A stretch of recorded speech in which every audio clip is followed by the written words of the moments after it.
Okay,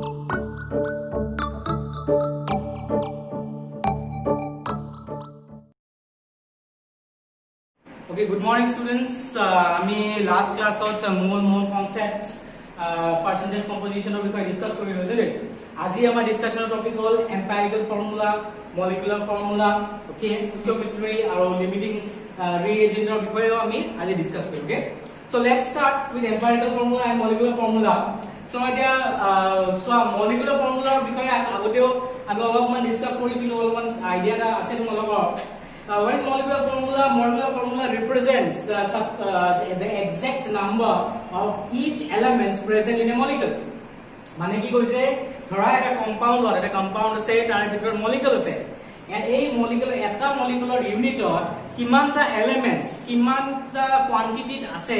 এটো represent কৰে molecular formula দি okay তাৰ পাছত মই উইথ এক্সাম্পল এক্সপ্লেইন কৰিম ওকে এতিয়া empirical formula to কি হ'ল empirical formula is a simple whole number ratio of elements present in a molecule এতিয়া সো আমি যদি এটা एग्जांपल লও এটো বুজিব কাৰণে যদি एग्जांपल লও সাপোজ एग्जांपल টো ললো মই গ্লুকোজ মলিকিউল এটা গ্লুকোজ মলিকিউলাৰ ফৰ্মুলা যেহেতু আমি আগৰ পিছে প্ৰেক্টিস কৰিছো তোমালোকে জানা C6H12O6 হয় নহয় জানো তাৰ মানে গুটে এই এটো এটা ইউনিট হ'ল মান মলিকিউলাৰ ইউনিট হ'ল এনেকুৱা বহুতটা ইউনিট লগ লাগি উঠি গ্লুকোজ কম্পাউন্ড বা যিকোনো এটা কম্পাউন্ড যত গ্লুকোজ আছে এটো বনাব okay so this is the molecular formula for glucose ইয়াতে আমি ইন্ডিকেট 6 12 আৰু 6 ইন্ডিকেট কৰিছে কাৰ্বনৰ 6টা নাম্বাৰস আছে হাইড্ৰোজেনৰ 12টা নাম্বাৰ অফ হাইড্ৰোজেন আছে 6টা নাম্বাৰ অফ অক্সিজেন আছে এটো ইন্ডিকেট কৰিছে গ্লুকোজৰ মলিকিউলাৰ ফৰ্মুলা এতিয়া empirical formula কি কৈছে সোয়া simple whole number ratio এটা এইকেটা সোয়া 6 12 6 এটো হল আমাৰ এটা হোল ইউনিটৰ কিমানটা নাম্বাৰস আছে isn't it elementsৰ সো এইকেটা যদি আমি যদি ৰিডিউস কৰো লোৱেষ্ট ফৰ্মত বা কাটি কুটি এৰ 6 আছে 12 আছে 6 আছে isn't it ইয়াত এই গোটেইকেটা নম্বৰে 6 এ ডিভাইড হ'ব 6 এ যদি মই ডিভাইড কৰি দিও তেতিয়া হলে ইহঁতৰ ৰেশিও কিমান হ'ব suppose carbon is to hydrogen is to oxygen ইহঁতৰ ৰেশিও কিমান হ'ব ইয়াৰ অলৰেডি আছে 6 12 6 নহয় জানো এতিয়া মই যদি 6 এ দি কাটি দিও গোটেইকেটা ইয়াতে পাম 1 ইয়াতে পাম 2 ইয়াতে পাম 1 তো ইহঁতৰ ৰেশিও কিমান হ'ল সিম্পল হোল নম্বৰ ৰেশিও কিমান হ'ল 1:2:1 isn't it এতিয়া সোয়া এই 1:2 ইয়াৰ এম্পিৰিকেল ফৰ্মুলা যোনটো হ'ব তাতে কাৰ্বন এটা থাকিব হাইড্ৰোজেন দুটা থাকিব আৰু অক্সিজেন এটা থাকিব এইটো হল গ্লুকোজৰ এম্পিৰিকেল ফৰ্মুলা যত আমি তাৰ কোয়ান্টিটি বা নাম্বাৰ বিলাক অফ এলিমেন্টস আমি সিম্পল ৰেশিওত ব্ৰেক ডাউন কৰিম ওকে এতিয়া নেক্সট সোয়া এম্পিৰিকেল ফৰ্মুলাৰ পৰা এম্পিৰিকেল মাস আছে so sum of masses of simple whole number ratio of elements present in a molecule to a হয় empirical mass এই empirical যেটো ফর্মুলা পালো ওকে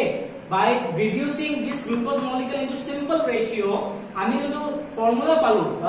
যেটো ইউনিট পালো ইয়াৰ মাস টোৱে আমি empirical mass বুলি কম এটা empirical mass উলাব গলে সোয়া CH2 ৰ মাস উলাও ইয়াতে কাৰ্বন আছে এটা so 1 * 12 plus 1 * 2 hydrogen hydrogen আছে 2টা 2 * 1 plus oxygen আছে এটা এটো হ'ব 1:16 okay so 12 plus 2 plus 16 12 plus 2 হ'ব 14 isn't it okay 12 plus 2 হ'ব 14 14 plus 16 হ'ব 30 isn't it 30 ইয়াৰ ইউনিট হ'ব atomic mass unit বা u okay so empirical formula গম পালে and automatically empirical mass ও গম পাম ঠিক তেনেকে মলিকিউলাৰ ফৰ্মুলা আমি গম পালে মলিকিউলাৰ মাস ও গম পাম তে মলিকিউলাৰ মাস আগতে মই এপ্লাই কৰিছো সো মানে সো মলিকিউলাৰ মাস কি হ'ব ইয়াতে হ'ব 6 কাৰ্বন আছে সো 6 * 12 প্লাস 12 হাইড্ৰোজেন আছে 12 * 1 প্লাস 6 * 16 তো এটো হ'ব আলটিমেটলি তোমাৰ 72 এটো হ'ব 12 72 plus 12 will be 84 আৰু ইয়াতে হ'ব 6 16 it will be 96 96 plus 84 will be I guess 180 u okay so a2 hall গ্লুকোজৰ molecular মাস আৰু এইটো হল এম্পাইৰিকেল মাছ ক্লিয়াৰ এতিয়া মলিকুলাৰ ফৰ্মুলা আৰু এম্পাইৰিকেল ফৰ্মুলা মাজত ৰিলেচন আছে এই ৰিলেচনটো বুকত ভালছে গিভেন নাই তোমালোকে নোট কৰি লবা very important molecular formula is equal to n into empirical formula n represents number of units বা number of moles okay আচ্ছা এইবিলাকৰ কথা মই ভালছে বুজিব কাৰণে বা কেনেকৈ আমি প্ৰ্যাকটিক্যালি সাম বিলাকত এপ্লাই কৰিম হেতু সব কাৰণে এটা एग्जांपल লৈছো বুকত এইটো एग्जांपल গিভেন আছে পেজ নম্বৰ 16 কোৱেশ্চনটো কৈছে যে যদি এটা কম্পাউন্ড আননোন কম্পাউন্ড আছে এই কম্পাউন্ডত যদি 4.07% হাইড্ৰোজেন থাকে 24.27% কাৰ্বন থাকে 71.65% ক্লোৰিন থাকে আৰু মোলাৰ মাস এই কম্পাউন্ডৰ 98.96 গ্ৰাম গিভেন আছে আমি এম্পাইৰিকেল আৰু মলিকুলাৰ ফৰ্মুলা ফাইন্ড কৰিব লাগিব উলিয়াব লাগিব সো এটো কৰতে আমাৰ ফাৰ্স্ট স্টেপ কেইটামান স্টেপৰ থিওৰি গিভেন আছে স্টেপ কেইটা বুজিব পাৰিলে তোমালোকে হোল প্ৰসেসটো ভালছে বুজি পাবা সো ফাৰ্স্ট স্টেপত চোৱা এইবিলাক গোটেইখিনি পাৰ্সেন্টেজ ওয়াইজ দিয়া আছে এটা পাৰ্সেন্টেজৰ পৰা আমি ইয়া গ্ৰামছত কনভাৰ্ট কৰিব লাগিব because if we don't get grams we will not get the number of moles or number of quantities these elements are present in so এতিয়া আমি सबसे ফার্স্ট পার্সেন্টেজত কনভার্ট কৰিলো গ্ৰামছত 4.0% হৈ গল 4.07 গ্ৰাম ওকে এতিয়া কেনেকে হল 4.07% হাইড্ৰোজেন মানে কি আউট অফ 100 4.07 হাইড্ৰোজেন আছে সো আউট অফ 100 গ্ৰাম যদি মই কনসিডাৰ কৰো ইয়াতে মই আউট অফ 100 গ্ৰাম যদি মই কনসিডাৰ কৰো তেতিয়ালে হাইড্ৰোজেন থাকিব 4.07 গ্ৰাম কাৰ্বন থাকিব 24.27 গ্ৰাম আৰু ক্লোৰিন থাকিব 71.65 গ্ৰাম ওকে সো এটি উলাই লোৱাৰ পিছত সেকেন্ড স্টেপত আমি নাম্বাৰ অফ মোলস উলিয়াব লাগিব ওকে তাৰ পাছত আমি ৰেশিও উলাব পাৰিম নাম্বাৰ অফ মোলস বা নাম্বাৰ অফ কোৱান্টিটি উলাব নোৱাৰিলে কেনেকৈ ৰেশিও উলাব okay so number of moles উলাব কাৰণে ফৰ্মুলা আমি জানো গিভেন মাস বাই মলিকুলাৰ মাস বা মোলাৰ মাস সো হাইড্ৰোজেনৰ গিভেন মাস হল 4.07 আৰু ইয়াৰ মোলাৰ মাস হল 1 গ্ৰাম এটা আমি সবে জানো সো আলটিমেটলি ইয়াৰ মোলস কিমান হল 4.07 মোলস ওকে ঠিক তেনেকৈ কাৰ্বনৰ চোৱা 24.27 গিভেন আছে ডিভাইডেড বাই 12 গ্ৰাম 71.65 35.5 ক্লোৰিনৰ সো আলটিমেটলি ইয়াতে পালো মই 2.02 মোলস আৰু ইয়াতে পালো 2.01 এতিয়া ইয়াক আমি কনভাৰ্ট কৰিম whole number ratio okay simple whole number ratio hydrogen সোয়া 4.07 মোলস অফ মই এপ্ৰক্সিমেটলি এতিয়া 4.07 ললে আমাৰ ক্যালকুলেশনৰ প্ৰবলেম হ'ব পাৰে একাৰণে এপ্ৰক্সিমেটলি 0.4 মোলস ললো কাৰ্বনৰ ঠিক তেনেকৈ 2.02 ললে বলে 2 লৈছো ইয়াতেও মই 2 লৈছো জানে সো আমাৰ সিম্পল হোল নম্বৰ ৰেশিও হৈ গল 2:1:1 এটা সিম্পল হোল নম্বৰ ৰেশিও পালো ইয়াৰ এম্পিৰিকেল ফৰ্মুলা উলাই দিব পাৰিম ডেফিনেটলি হাইড্ৰোজেন আছে দুটা কাৰ্বন আছে এটা ক্লোৰিন আছে এটা সো এইটো হৈ গল CH2Cl এম্পিৰিকেল ফৰ্মুলা কি হৈ গল CH2Cl ওকে সো এটা থাৰ্ড স্টেপ তোমালোকে দেখা পাইছা থাৰ্ড স্টেপত আমি এম্পিৰিকেল ফৰ্মুলা উলালো এটা এম্পিৰিকেল ফৰ্মুলাৰ পিছত আমাৰ কোৱেশ্চনটো এভিডিছিল মলিকুলাৰ ফৰ্মুলাৰ বিষয়ে এতিয়া এইটো পিছত আমাৰ ফোৰ্থ স্টেপত যাও সো এটা এম্পিৰিকেল ফৰ্মুলা পাইছিলো এইটো কোৱেশ্চনে কন্টিনিউ কৰিছো দে মই সাবমিশনটো এম্পিৰিকেল ফৰ্মুলা পোৱাৰ পিছত এম্পিৰিকেল ফৰ্মুলা মাস উলাইছো মই টেকনিকটো আগতে দেখাইছো তোমাক কেনেকৈ উলিয়াই 12 into 1 2 into 1 35 into 1 ওকে আমি আলটিমেটলি পালো 49.5 গ্রাম এটো হল ইয়াৰ এম্পিৰিকেল ফৰ্মুলা মাস এতিয়া আমি এম্পিৰিকেল ফৰ্মুলা মাস উলিয়াৰ পিছত এতিয়া আমাৰ এটা কোৱেশ্চন অলৰেডি গিভেন আছে যে 98.96 গ্ৰাম এতিয়া সোৱা যোনটো কম্পাউন্ড আমি পালো যোনটো মলিকুল আমি পালো এই মলিকুলৰ এটা ইউনিটৰ সিম্পলেস্ট ফৰ্ম 49.5 গ্ৰাম হয় এতিয়া আমাৰ যোনটো মাস গিভেন আছে কোৱেশ্চনৰ যোনটো মাস গিভেন আছে এটো 98.96 গ্রাম মাস আছিল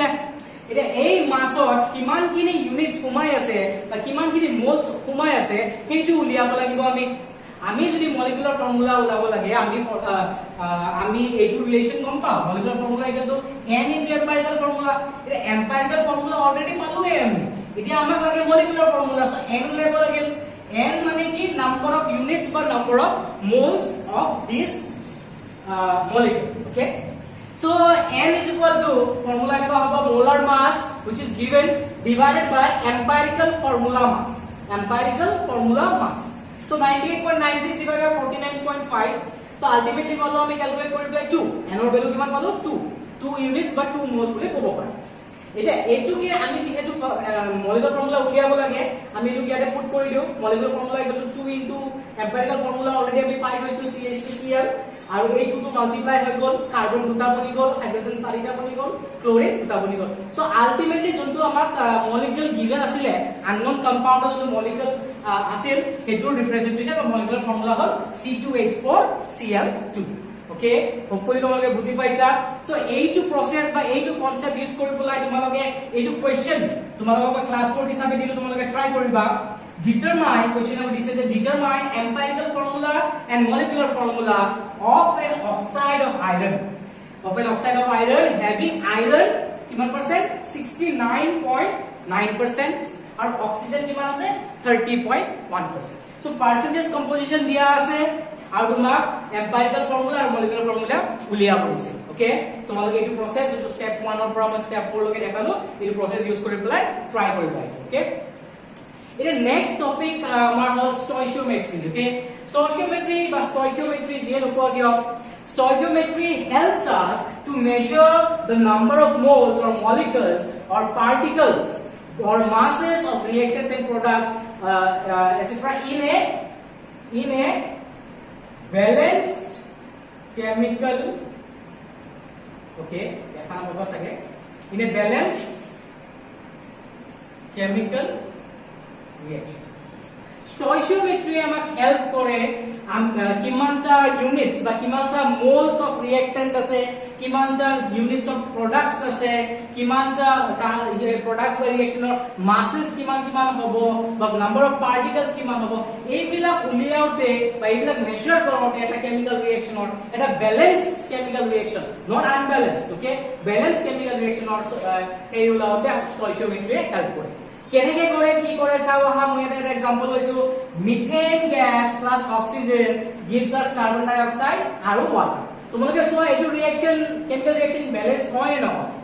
ডেফিনেটলি ব্যালেন্স নহয় কাৰণ ইয়াতে সোৱা হাইড্ৰোজেন চাৰিটা আছে ইয়াতে কেইটা হাইড্ৰোজেন আছে দুটা সো আমি ডেফিনেটলি ইয়াতে ব্যালেন্স কৰিব কাৰণে এইফালে হাইড্ৰোজেন চাৰিটা বনাব লাগে চাৰিটা বনাব হলে মই 2 দি মাল্টিপ্লাই কৰিম 2 দি মাল্টিপ্লাই কৰাৰ লগে লগে অক্সিজেন দুটা হৈ গল ইয়াতে অলৰেডি অক্সিজেন দুটা আছে 2 + 2 4 অক্সিজেন কিন্তু ইয়াতে তো আমাৰ এটা দুটাহে অক্সিজেন আছে সো ইয়াতেও মই 2 দি মাল্টিপ্লাই কৰি দিম এতিয়া আমাৰ ৰিঅ্যাকশনটো ব্যালেন্স হৈ গল এতিয়া সোৱা এতিয়া আমি এইটো ৰিঅ্যাকশনটো চাই কি ক'ব পাৰো যে 1 unit of methane plus 2 unit of oxygen gives 1 unit of carbon dioxide and 2 units of water molecules okay এতিয়া বা এনেকেও মই ৰিপ্ৰেজেন্ট কৰিব পাৰো 1 mole of methane plus 2 mole of oxygen gives 1 mole of carbon dioxide and 2 moles of water molecule এটা mole and number of molecules same কথা 1 mole of 6.02 23 particles থাকে so particles ৰ ভ্যালু আমি পালো তেম এইবিলাকৰ ভ্যালু পোৱাৰ পিছত মাছও আমি ওলাব পাৰিম so moles number of moles given আছে ইয়াৰ তো আমাৰ মোলাৰ মাছটো আমি পাই যাম উলিয়াব পাৰিম মলিকুলাৰ মাছটো ওলাব পাৰিম কাৰ্বন এটা আছে so 12 plus 4 16 ইয়াৰ হ'ব 16 into 2 32 okay এনেকে আমি গোটেইটা মাছও উলিয়াব পাৰিম যেহেতু ইউনিটস গম পালো সো আমি মোলস গম পালো মলিকুলস গম পালো মলিকুলস গম পালে পার্টিকলস গম পালো আৰু এইবিলাক ইউজ কৰি পেলাই আমি ৰিঅ্যাক্টেন্টস আৰু প্ৰডাক্টছৰ বা যিকোনো সাবস্টেন্সেস বিলাকৰ মাস উলাব পাৰি ওকে সো এইটো বস্তু হেল্প কৰি ইয়াতে যে মই নাম্বাৰস দিলো কিছুমান কোএফিচিয়েন্ট এইটো এই 2 মই এড কৰিলো ইয়াতে 2 মই এড কৰিলো ইয়া এইটো stoichiometry coefficient বুলি কোৱা হয় okay stoichiometry coefficient okay students let's proceed to our next topic limiting reagent okay a limiting reagent কাক কোৱা হয় so যিকোনো এটা কেমিক্যাল ৰিঅ্যাকশনত ৰিঅ্যাক্ট্যান্ট থাকে ৰিঅ্যাক্ট্যান্ট কম্বাইন হৈ পেলাই প্ৰডাক্ট ফৰ্ম কৰে isn't it এতিয়া আমাৰ যেটো প্ৰডাক্ট লাগে তাৰ যিমানখিনি প্ৰডাক্ট লাগে সেই অনুযায়ী আমি ৰিঅ্যাক্ট্যান্ট দিম ওকে এতিয়া কি ধৰা দুটা ৰিঅ্যাক্ট্যান্টৰ ভিতৰত এটা ৰিঅ্যাক্ট্যান্টৰ পৰিমাণটো বা এমাউন্টটো অলপ কম হ'ল তেতিয়া আমাৰ প্ৰডাক্টটো তো ফাইনালি আউটকামটো তো ইমানখিনি নহব যিমানখিনি আমি বিচাৰিছো isn't it এতিয়া চোৱা ইয়াৰ ডেফিনিশনটো চোৱা limiting reagent it is the reactant It is the reactant which is present in lesser quantity. It is a reactant which is present in lesser quantity, and because of this reactant only, the reaction will stop before its completion. Hek hoar agote rokhi jabo reaction to jodi amar tat reactant enekwa eta thake jar quantity to kom ase. Okay, etu ami bujibo karone eta suppose duta reactant ase A plus B gives C. Etia dhora amak lage 10 gram A ললো 10 গ্রাম B ললে আমি 20 গ্রাম C পাম হয় না হয় 10 গ্রাম A যে 10 গ্রাম B লগত react কৰিব 20 গ্রাম C পাম ইন কেস যদি ইয়াতে 10 গ্রাম না থাকি পেলাই যদি 8 গ্রাম থাকে B যদি 8 গ্রাম থাকে তেতিয়া হলে তো আমাৰ আউটকাম 20 গ্ৰাম নহব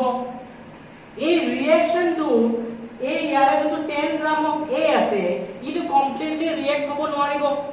কাৰণ B ৰ এমাউন্টটো কম আছে isn't it তো যিমানখিনি লগে 8 গ্রাম থাকিব সিমানখিনি লগে ৰিঅ্যাকশনটো আগুৱাই যাব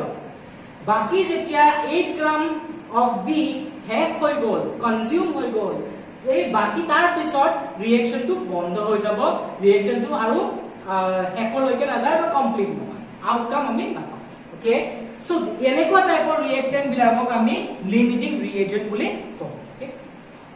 ইনে এইটো বুজিব কাৰণে আমি এটা আমাৰ বুকতে এটা এক্সাম্পল দিয়া আছে সেই এক্সাম্পলৰ পেজ নম্বৰ 19 ত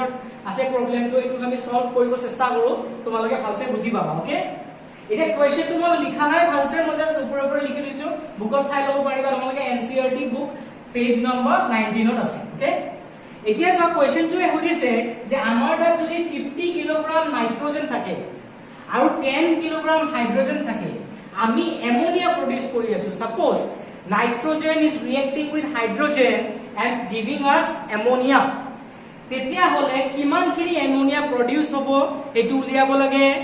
আৰু তাৰ এইটো ৰিঅ্যাকচনত লিমিটিং ৰিএজেন্ট কোনটো হ'ব এটো বিচাৰি উলিয়াব লাগে ওকে सबसे फास्ट আমি কি কৰিম আমি ইয়াৰ ৰিঅ্যাকশনটো লিখিম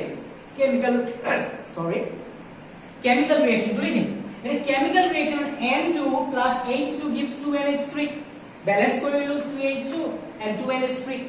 এতিয়া এইটো চাই উঠি আমি কি কৰিব পাৰো যে 1 mole of nitrogen is reacting with 3 mole of hydrogen to give us 2 mole of ammonia এটো আমি ক'ব পাৰো এতিয়া সোয়া আমি মোলস উলাই আইলো ওকে এটা আমাক এটা এমাউন্ট দিয়া হৈছে 50 কিলোগ্রাম এটা 50 কিলোগ্রাম নাইট্রোজেনত কিমানখিনি মোলস অফ নাইট্রোজেন আছে এটো উলিয়াই ল okay so moles of nitrogen in 50 kilogram will be how much given mass by molar mass given mass কিমান আছে 50 কিলোগ্রাম কিলোগ্রামক মই গ্রামত কনভার্ট কৰিলো so into 1000 50 into 1000 divided by molar mass কিমান নাইট্ৰোজেনৰ 28 grams molar mass okay আর এটো হল given মাস আছে so number of moles উলাই আহিল 17.86 into 10 to the power 2 moles এটো আমাৰ নাইট্ৰোজেনৰ ইমানখিনি মোলস আমাৰ 50 গ্ৰাম অফ নাইট্ৰোজেনৰ আছে ওকে সিমিলাৰলি হাইড্ৰোজেনৰ 4.96 into 10 to the power 3 moles আছে কিমানৰ 10 কিলোগ্ৰাম হাইড্ৰোজেনৰ ইমানখিনি মোলস আছে ইকিলকে ক্লিয়াৰ হ'ল ইকিলকে বুজি পাইছা আমি ইন্ডিভিজুয়ালি তেতৰ মোলস উলিয়ালো 10 কিলোগ্ৰাম আৰ 50 কিলোগ্ৰামত কিমানখিনি মোলস আছে ইটো উলিয়ালো এতিয়া সোয়া এই ৰিঅ্যাকশনটোৰ মতে দি 1 মোল অফ নাইট্ৰোজেন যদি আমি এটা সাৰ্টেন এমাউন্ট অফ অ্যামোনিয়া প্ৰডিউস কৰিব লাগে তেতিয়া হলে 1 মোল অফ নাইট্ৰোজেনে 3 মোল অফ হাইড্ৰোজেনৰ লগত ৰিঅ্যাক্ট কৰিব লাগিব 1 মোল অফ নাইট্ৰোজেন ৰিঅ্যাক্ট কৰিব লাগিব 3 মোল অফ হাইড্ৰোজেনৰ লগত isn't it so আমি এটা লিখিব পাৰো 1 mole of nitrogen requires but needs 3 moles of hydrogen so এতিয়া সোয়া যদি 1 mole of nitrogen or 3 mole of hydrogen লাগে তেতিয়া হলে 17.86 into 10 to the power 2 moles of nitrogen of 3 into 10 17.86 into 10 to the power 2 moles of hydrogen লাগিব 1 nitrogen of 3 hydrogen লাগে ইমানখিনি nitrogen of 3 এদি multiply কৰিলে ইমানখিনি হাইড্ৰোজেন লাগিব isn't it I hope তোমালোকে ইউনিটাৰী মেথড হয় এটো বহু ক্লাছত পাই আহিছা মেথমেটিক্সত so I hope ইটো ক্লিয়াৰ হৈছে তোমালোকৰ that means what 50 কিলোগ্ৰামত যে ইমানখিনি মলিকিউলছ আছে মোলছ আছিলে নাইট্ৰজেনৰ হিহঁতক একচুয়ালি লাগে 5.36 into 10 to the power 3 moles of hydrogen লাগে ভালসে ৰিয়েক্ট কৰি পেলাই এটা সাৰ্টেন এমাউন্ট অফ অ্যামোনিয়া প্ৰডিউস কৰিব কাৰণে কিন্তু কুৱেশ্যনত হাইড্ৰোজেনৰ মোলছ কিমানখিনি আছে 4.96 into 3 moles আছে isn't it 10 kilogram হাইড্রোজেনত only 4.96 10 to 3 moles আছে আমাক একচুয়ালি নাইট্রোজেনক একচুয়ালি ইমানখিনি লাগে বাট আমাৰ এই বৰ্তমান যে কোৱেশ্চন বাই ৰিঅ্যাকশনত আমাৰ ইমানখিনিহে আছে সো আমি তো এটা এপ্ৰোপ্ৰিয়েট নহল এইটো কোৱান্টিটিটো আমাৰ লেসাৰ কোৱান্টিটি হল হাইড্ৰোজেনটো আমাৰ লেসাৰ কোৱান্টিটি হল নে নহল ইয়াতে যে মই দেখাইছিলো 10 গ্ৰামৰ ঠাইত 8 গ্ৰাম ঠিক তেনেকে 5.36 into 10 to the power 3 এর জায়গাত 4.96 into 10 to the power 3 হে আছে সো ৰিঅ্যাকশন টু স্টাৰ্ট হ'ব আৰু কন্টিনিউ কৰিব যেতিয়ালৈকে ইমানখিনি মোল কনজিউম হ'ব তেতিয়ালৈকে ইখিনি শেষ হোৱাৰ পিছত ৰিঅ্যাকশনটো অটোমেটিক্যালি ষ্টপ হৈ যাব সো আলটিমেটলি তোমালোকে এই দুটা ভ্যালু কম্পেয়াৰ কৰি পেলাই চোৱা হাইড্ৰোজেনৰ কোন লিমিটিং ৰিএজেন্ট হ'ল নে নাই হাইড্ৰোজেন সো এইখানে লিখিলো therefore H2 বা তোমালোকে হাইড্ৰোজেন বুলি লিখিব পাৰা ইজ দা লিমিটিং ৰিএজেন্ট ইখিনি যদি ক্লিয়াৰ হৈছে এতিয়া চোৱা আমাৰ কোৱেশ্চনটো এতিয়ালৈকে শেষ হোৱা নাই আমি NH3 এৰ এমাউন্ট ওলাব লাগিব এতিয়া যেহেতু লিমিটিং ৰিএজেন্টটো হাইড্ৰোজেন হয় তেতিয়ালে হাইড্ৰোজেনৰ লগত এমোনিয়াৰ কম্পাৰিজনটো আমি কৰিব লাগিব এতিয়া আমাৰ ইয়াতে 3 moles of hydrogen and 2 moles of ammonia produce কৰি আছে ইকুৱেশন মতে দি so 3 moles of hydrogen and 2 moles of ammonia produce কৰি আছে ইকুৱেশনৰ মতে দি ওকে তেতিয়ালে 1 mole of hydrogen of 2/3 moles of ammonia produce কৰিব তেতিয়া হলে যোনটো আমাৰ ইকুৱেশনত গিভেন আছিল ইমানখিনি মোলছে বা এটো ক'ব পাৰা যে 10 কিলোগ্ৰাম হাইড্ৰোজেনে কিমানখিনি moles of ammonia produce কৰিব ইমানখিনি moles of 3.30 10 to the power 3 moles of ammonia produce কৰিব ঠিক আছে বুজি পাইছা এতিয়া চোৱা এটো আমি কোৱান্টিটি অফ ammonia উলালো কিন্তু এটো বস্তুটো moles ত আছে এটা moles ৰ পৰা আমি কনভাৰ্ট কৰিব লাগিব গ্ৰামছ বা কিলোগ্ৰামছ এটো কনভাৰ্ট কৰাটো তোমালোকে কৰিবা মই তোমালোকৰ কাৰণে এৰি দিলো অলপমান দুটা স্টেপ আছে এই দুটা স্টেপ তোমালোকে কৰিবা মই কৈ দিও কেনেকৈ কৰিবা এতিয়া আমি জানো যে 1 mole of ammonia কিমানখিনি মাস হয় তার 1 mole of ammonia মাস কিমানখিনি হ'ব নাইট্ৰোজেনৰ হ'ল 14 আৰু হাইড্ৰোজেনৰ হ'ল 3 সো 14 plus 3 হ'ব 17 গ্ৰাম হ'বনে নহব 1 mole of ammonia 17 গ্ৰাম যদি থাকে তেতিয়া হলে 3.30 in 10 to the power 3 moles of ammonia কিমানখিনি গ্ৰাম থাকিব হেইটো উলাই লোৱা হেতু উলাই আহিলে আমি গম পাই যাম যে এইটো ৰিঅ্যাকশনত অ্যামোনিয়া কিমানখিনি প্ৰডিউস হৈছে ওকে সো হোপফুলি তোমালোকে লিমিটিং ৰিএজেন্ট এন্টাৰ প্ৰসেস উলোৱাৰ প্ৰসেসটো বুজি পাইছা কিবা যদি ডাউট থাকে ডেফিনেটলি সুধিবা মই ক্লিয়াৰ কৰি দিম তোমালোকৰ ক্লাছৰ আজি কাৰণে ইমানখিনি ওকে